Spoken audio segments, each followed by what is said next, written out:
My dear Muslims, when we live in countries like Australia, Europe, Canada and USA and South America, we often interact with our Christian brothers and sisters, often in the context of their religious celebrations, nowadays in the context of Christmas.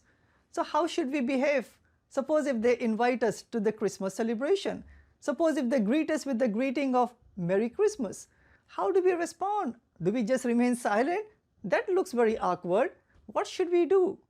Inshallah, I will respond to 5 common questions we Muslims ask regarding Christmas.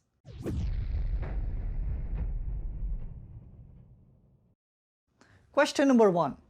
Can we greet our Christian friends with the greeting of Merry Christmas? This is the often asked question. Before I respond to the question, let's take a look at what do they mean when they say the word Christ or the word Jesus. See, when they are celebrating Christmas, they're not celebrating the birth of any human or any ordinary human, I should say. They're celebrating the birth of Jesus.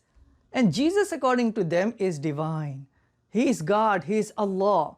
He is the Son of God. He came down to die for the sins of you and me, according to them, to be crucified on the crucifix. That's what they mean. So taking that into context, we don't want to give them credibility when we say Merry Christmas. We don't want to show happiness in them keep on committing shirk. So them saying Merry Christmas, it is as if Merry shirk. When we say Happy Christmas, we are saying Happy shirk. So for that reason, we cannot greet them with the greeting of Merry Christmas or Happy Christmas. Because Allah says in the Quran, chapter number 4, verse number 116, He is willing to forgive all the sins. The only sin He is not going to forgive is the sin of committing shirk. Chapter 5 of the Quran, verse 73 says that if anyone keep on committing the shirk of associating Allah with Jesus and vice versa, paradise would be forbidden for those individuals. So for that reason, we cannot greet them with the greeting of Merry Christmas. An alternate greeting that you can do is Happy Holidays. Then follow that up by saying, may God guide us, may God protect us, may God unite us. Another alternate way of saying is, suppose if your non-Muslim friends, if your Christian friends ask you the question, hey, do you guys celebrate Christmas? We say, no, we don't celebrate Christmas, but we celebrate the message of Jesus, peace be upon Him. They may become curious. So then you can say, yes, we celebrate the message of Jesus, and the message of Jesus was exactly the same as the message of all the prophets and the messengers. You can quote to them from chapter 3 of the Quran, verse number 51. Surah Al-Imran, ayah number 51, where Jesus Christ is saying, Inna Allah Rabbi wa Rabbukum fa'budu, haza siratam mustaqim.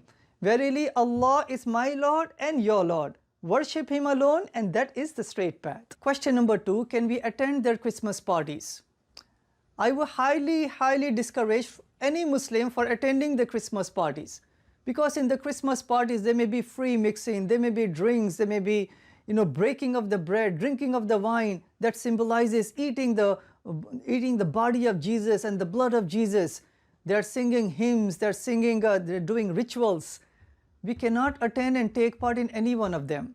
The only exception of attending these kind of Christmas parties is if you're invited there and then you have the opportunity, they are giving you the mic. Hey, we have a Muslim speaker. We want to know what do they say, what do they believe in Jesus. Then you can mention to them the Muslim Jesus or what the Quran says about it. So by going there, you are opening opportunities of dawah. You are sharing with them the true message. So even in that gathering, you distance yourself, you don't take part in the religious celebrations, but as opportunity arises, that's when you can convey to them the true message of Islam. Question number 3.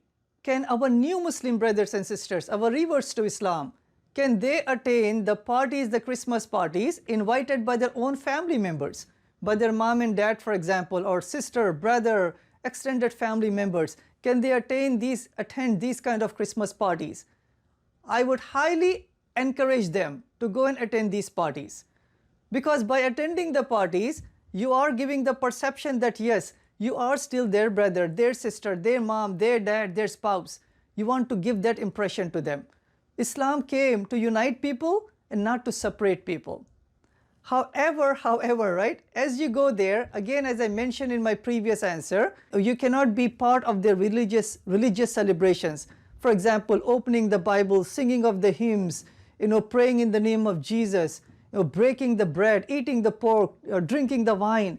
You cannot take part in any one of these. You can just quietly distance yourself from these celebrations.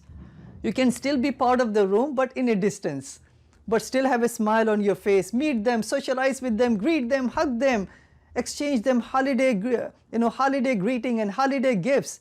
Do that. On top of it, my dear brothers, revered brothers and sisters, take these opportunities to make sure that you convey to them the true message of Jesus, the true message of Muhammad, peace be upon him, the true message of Islam. In that way, inshallah, you can make the best of these gatherings, still keeping away from the religious rituals. Question number 4 is, can you exchange Christmas gifts with your Christian neighbors, Christian friends? No, you cannot. You cannot give them a Christmas gift to them. However, what you can do is, you can give them a holiday gift.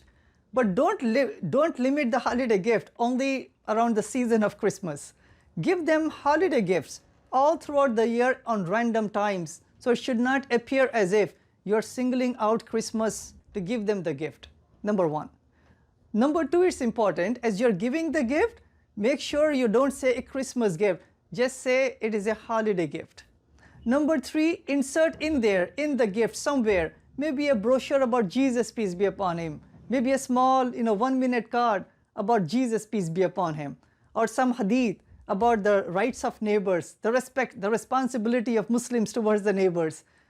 At least it will plant a seed of truth in their hearts and minds. Aisha radiallahu ta'ala anha, she asked Prophet Muhammad, peace be upon him, that I have 2 neighbors. Who should I give my gift to?